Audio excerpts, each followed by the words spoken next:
Welcome to American Education FM, everybody. I'm Dr. Sean Brooks. All right, well, there's a variety of stories here to cover. Some of it good, some of it absolutely horrific. But before I get into that, I want to briefly make a quick mention about Amazon.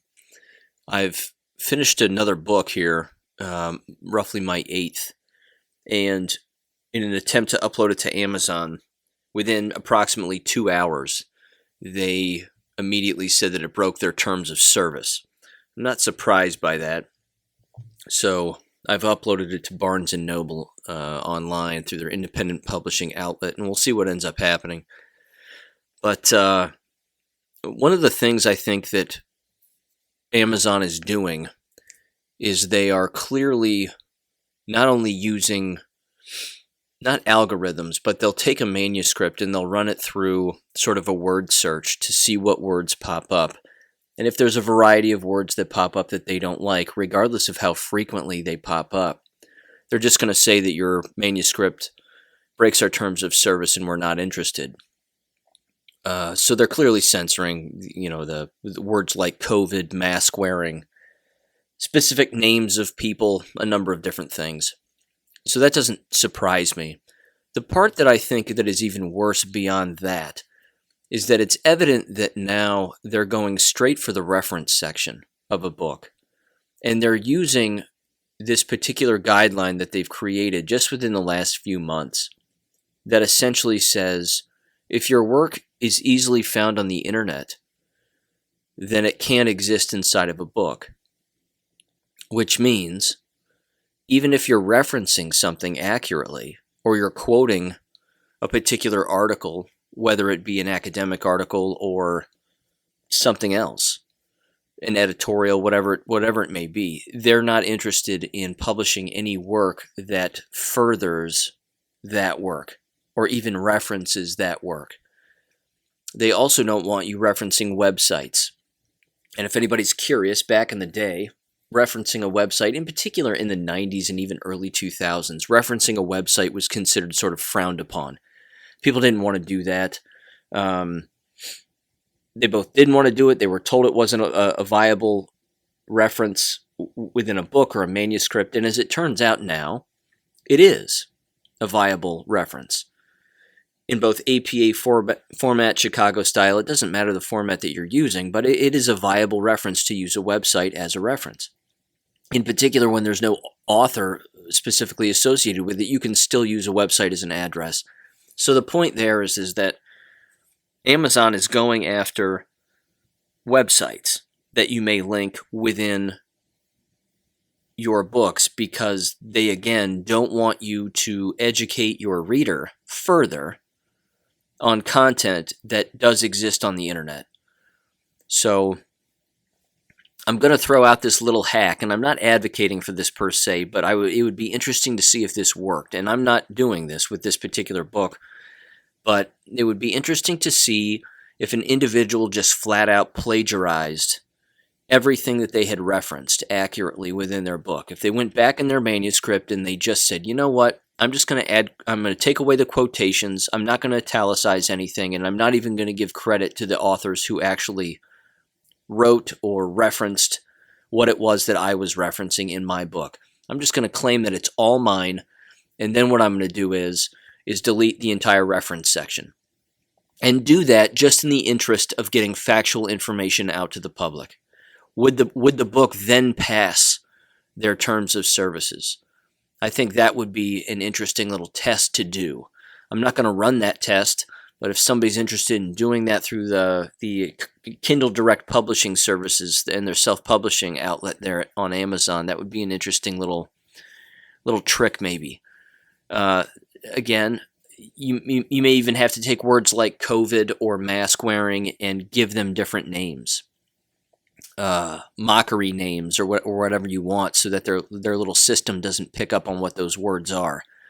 It really is a sad state of affairs in this country when you have to censor yourself and even make up fake names in an attempt to make workarounds for their their digital security systems, where they run a manuscript, your manuscript through their machine, and then it picks up on particular things or particular writing habits or words or names or references or whatever it may be. So I think it's absolutely awful, but that's my I don't know.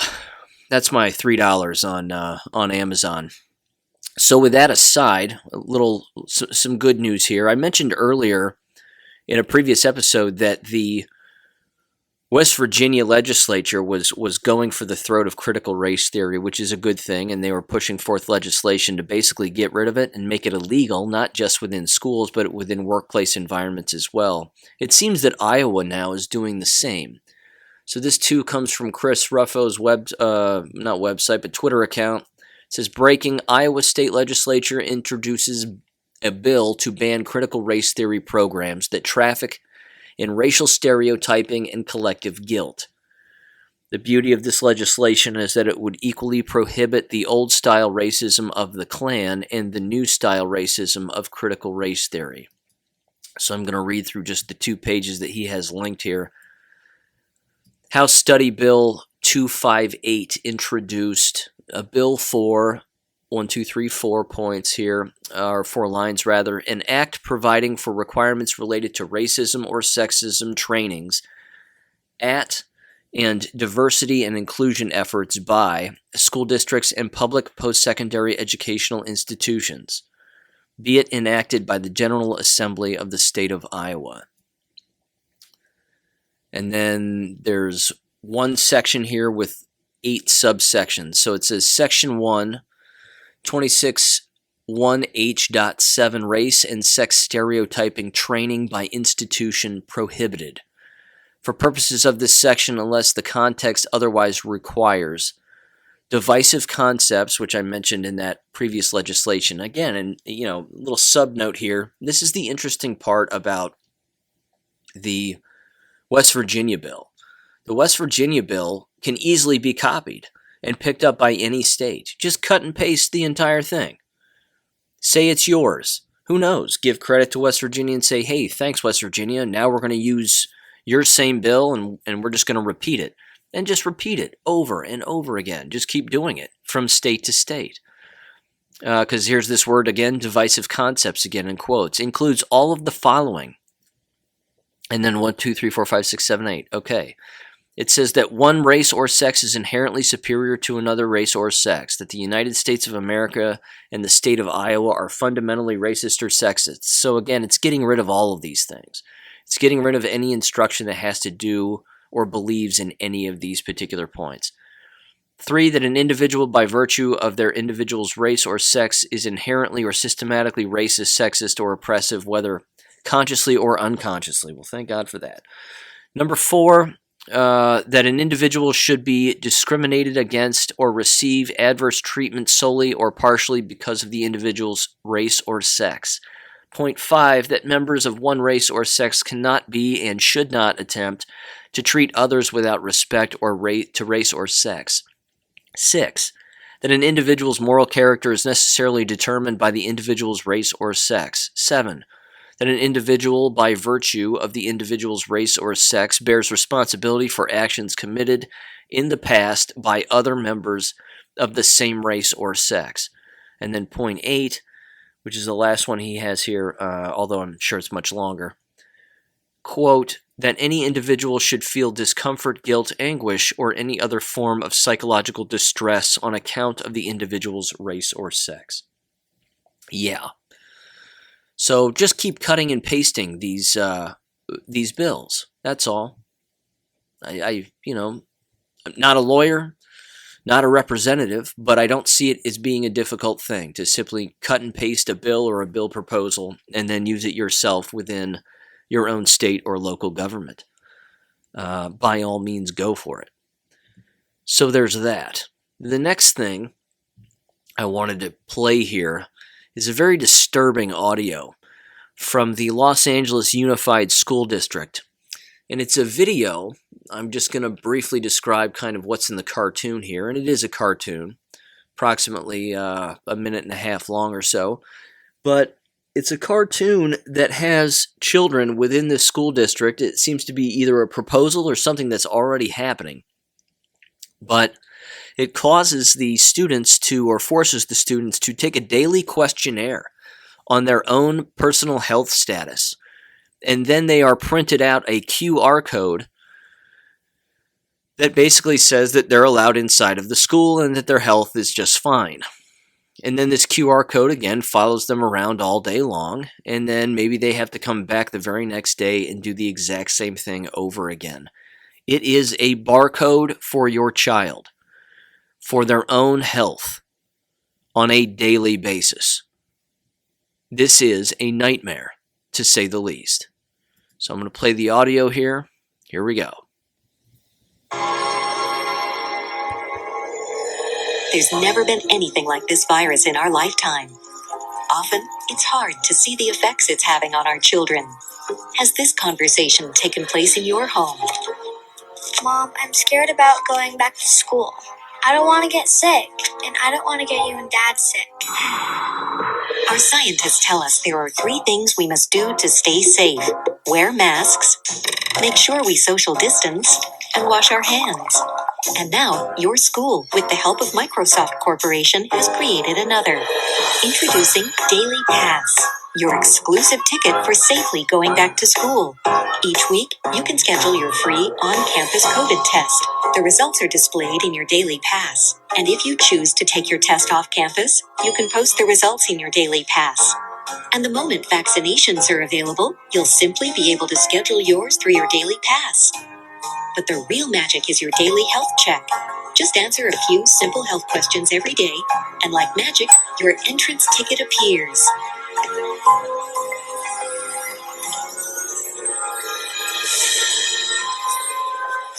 Welcome back.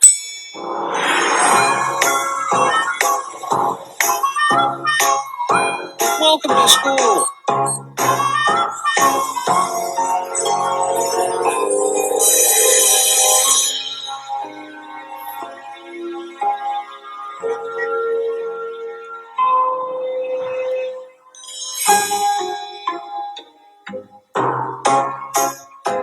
So, how did it go? Dad, I have to admit, I was scared at first, but then I felt so safe. It was so good to be back. Thanks for keeping me safe. I love you so much.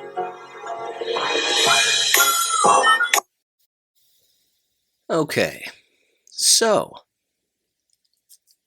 what the video is showing, and if you're interested in checking it out, it's on Kanakoa's Gab account. It's also on my Gab account. It was originally on his. I just reposted it onto mine. So American Education FM on Gab if you're interested in watching it. Yikes.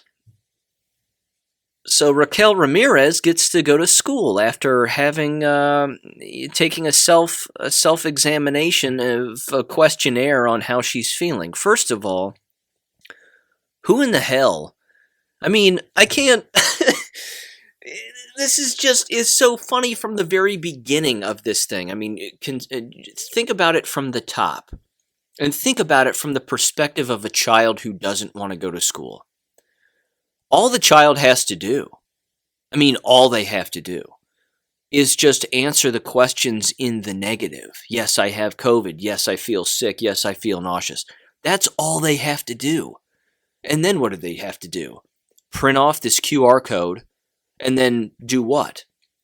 Have one person scan it, which, by the way, the first person who scans these alleged QR codes in this cartoon is a bus driver. Welcome to school! So they... Welcome to the bus! So they scan their QR code before they even get onto the bus. You know, like a bus pass for healthy people. But again, who's gonna take the QR code to the bus stop and have a bus driver scan it if the child prints it off, purposefully answering in the negative all of the time? They clearly haven't thought this out as to what kind of person is actually going to be participating in this nonsense, and that may be part of their plan. Part of their plan may be to make this so absurd that people don't go to school at all, but that teachers and administrators still get paid. I cannot emphasize enough the level of criminality and stupidity that's wrapped up in this entire thing. So let's assume for a minute that they actually run through this whole thing accurately and they're actually willful participants in this nonsense. They take the questionnaire online, they print out their QR code. Yep, they're healthy, great. They get on the bus driver scans it, they're healthy, great. Welcome to the bus. And then they get off the bus, and then they're standing in a line outside of school where somebody else scans it. Welcome to school. And then they keep walking on through. Well, how many times throughout the course of the day are they going to have it scanned? Does that even matter? No, none of this matters. It's just ridiculous. So beyond that, and I assume that the expectation is that this has to happen every single day. That every single day they answer questions about whether or not they're healthy or not. Now, who's the technology company that's partnering with the Los Angeles Unified School District to engage in this nonsense? That's right, Microsoft. They say so in the video. Microsoft. So what are they going to do with your data? What are they going to do with your name, address, any other personal information that you pump in before checking all the boxes that you're either healthy or that you're dying? And then you get your QR code. What are they going to do with that? What are they going to do with all that information? Well, we know what they're going to do with that information. They're simply going to sell it or just give it away to a foreign country because that's what they do with content all of the time. This is nuts. This is communism. They know it because they are communists. That's the way that this goes. That's exactly what this is. It's beyond alarming. Somebody needed another reason to homeschool. I would say that's about it. This next story, again, it really doesn't even require any analysis whatsoever. It comes from the Gateway Pundit, and it's titled, "Another Leftist Hypocrite, Berkeley Teachers Union President Demands School Remain Closed and Yet Seen Dropping Kid Off at Personal In-Person Preschool." Yeah. Hypocrisy among these individuals knows no bounds. And that's just the way that it is. It doesn't even require any analysis. They talk out of one side of their mouths, and then they do the exact opposite on the other. So, I don't know. That doesn't require any brains to fully understand. Pretty pathetic. This, however, is alarming, and this will be the last thing here. This has to do with Biden's Health and Human Services pick advocating for sex changes for children. This comes from the National Pulse.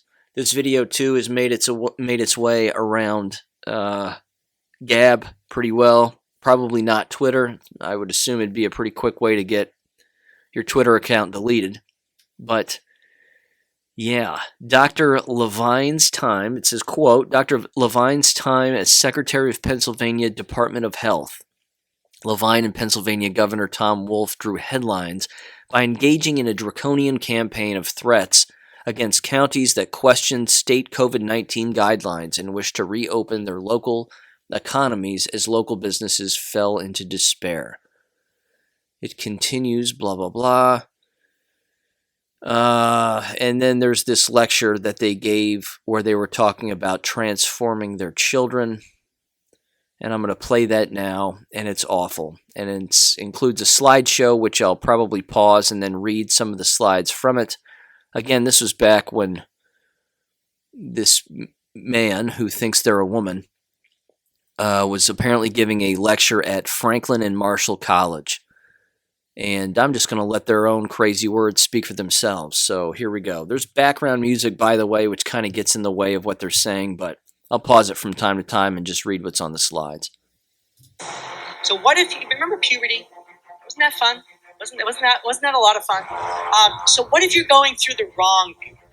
What if you're a transgender young woman, meaning male to female, and now you're getting your voice is dropping, you're getting bigger, you're getting hair everywhere, and you're growing those tentacles. And what if you're a transgender young man and now you have breast development in periods? It can be terrifying. There's a lot of mental health issues during that time. The previous treatment, before these new guidelines came about, that's when you're 18 and have a nice time.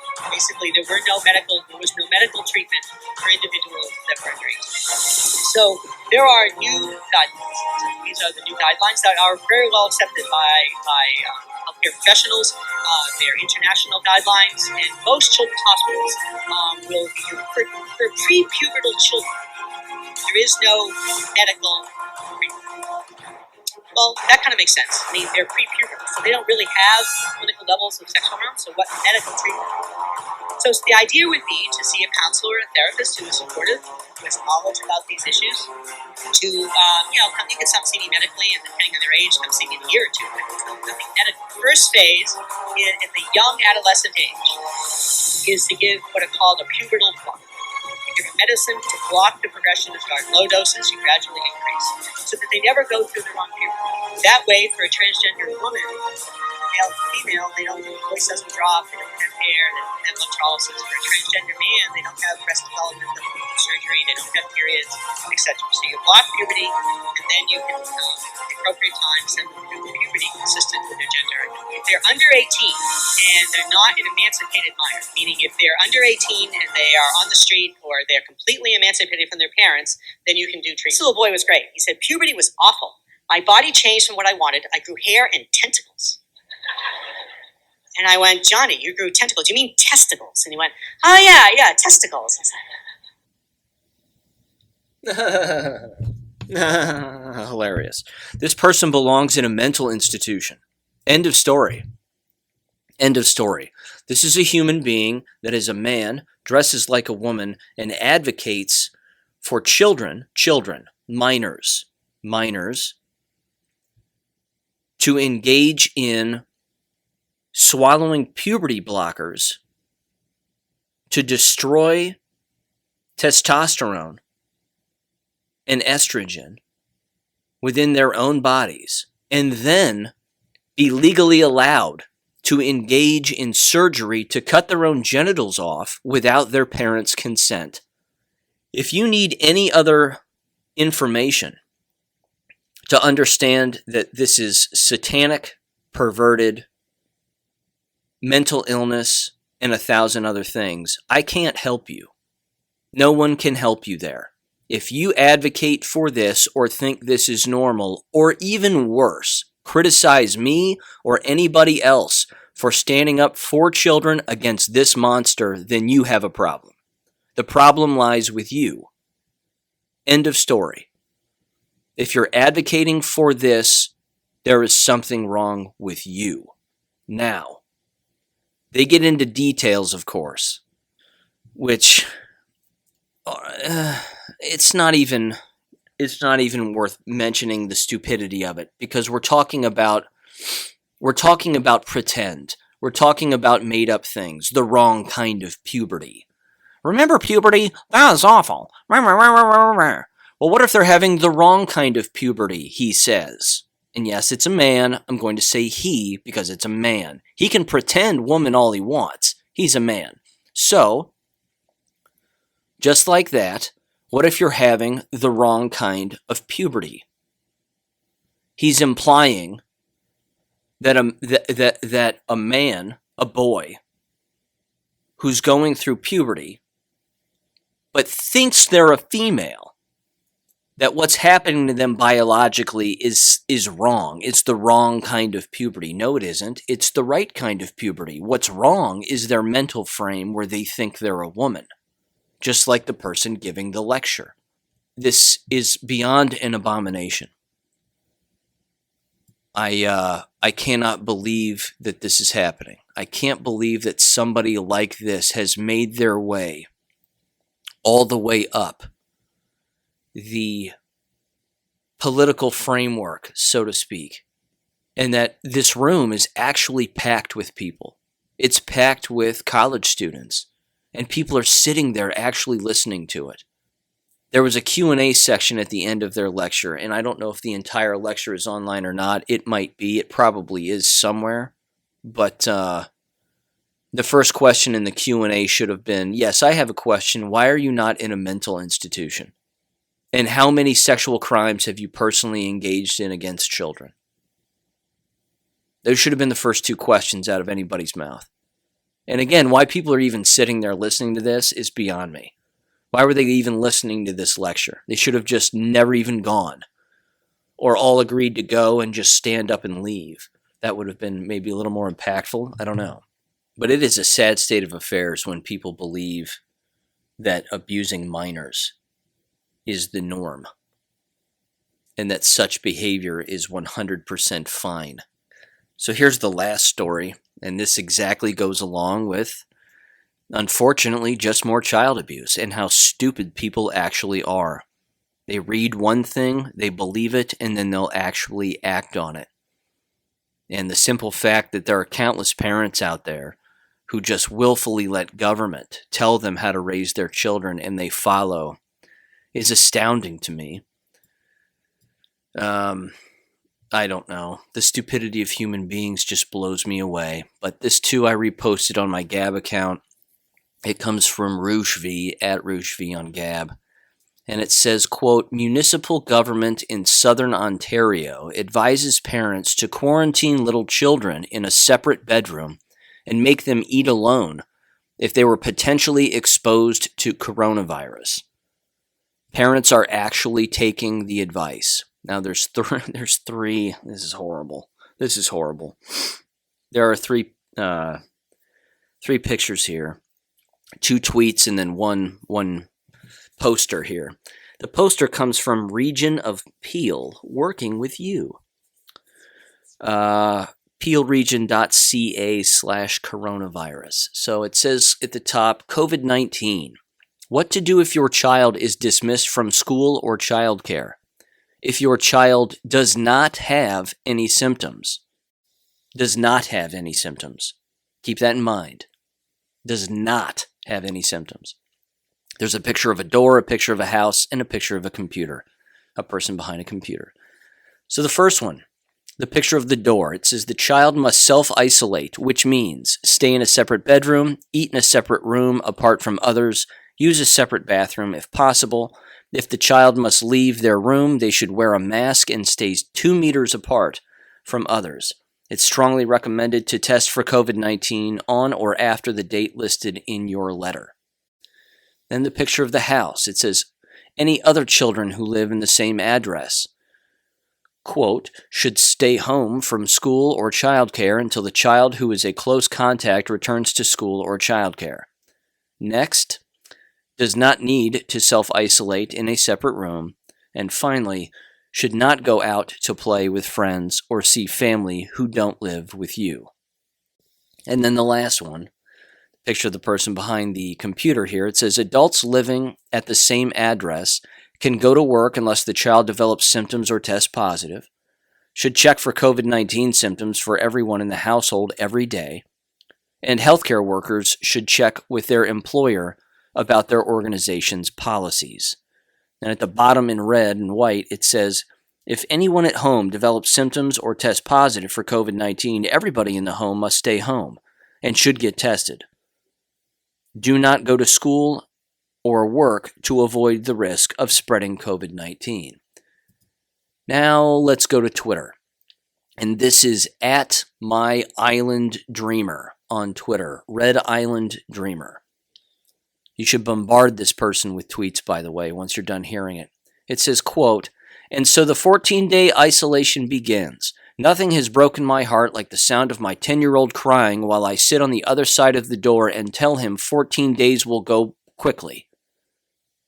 Hoping PH calls so we can get some advice and answers. Hashtag safe schools now. Hashtag small class sizes. Hashtag ONTED. Ontario education, maybe. I don't know. That's right. This is a parent who's locked their own child in their own home and is talking through a door to communicate with him. Somebody actually replied to this moron with a a very like-minded and similar practice tweet. This is Mom of Three at Ali Momo F3. If you're on Twitter, bombard this person too. It says, quote, exactly us too. I have a 7-year-old in isolation downstairs. He keeps messaging me on Facebook Messenger, quote, Mommy, I'm lonely, unquote. My 5-year-old wrote in his journal entry today that he is sad because his brother isn't here. I set up a baby monitor to let 8-year-old ask for things, 5-year-old using it to talk to 8-year-old, unquote. In 2019, not even that far back, in February of 2020, these people would have been reported to Child Protective Services. They would have been arrested and their children would have been taken away from them. That's exactly what would have happened. This abuse of children cannot be normalized any longer. It can't be. And this right here should show everybody that we apparently live in a lawless state. Now, I understand that this is lawless state of mind, I should say. Certainly a lawless country, but this is Canada. And they're even more lawless than we are. But my God in heaven, that right there should just tell you that the stupidity of the human race should never shock anybody. But we have to highlight the absurdity here. We have to. If we're not highlighting the absurdity of some of these individuals that are engaging in these kinds of behaviors, again, from the beginning of this episode all the way through, then they're going to get away with it. And so we can't let them get away with it. And right now, because apparently we have no laws in this country, this is one of the ways that we get back. This is one of the simple ways that we get even. If they're going to be dumb enough to highlight child abuse as being okay, then we have to be strong enough to report on it and highlight them as being the child abusing criminals that they are. Thank you for listening to American Education FM. Don't forget to check out AmericanEducationFM.com, where you can make a small donation or even email us and be a guest on the podcast. Until next time, never stop learning, never stop reading, and never stop unlearning. Thanks for listening, and God bless.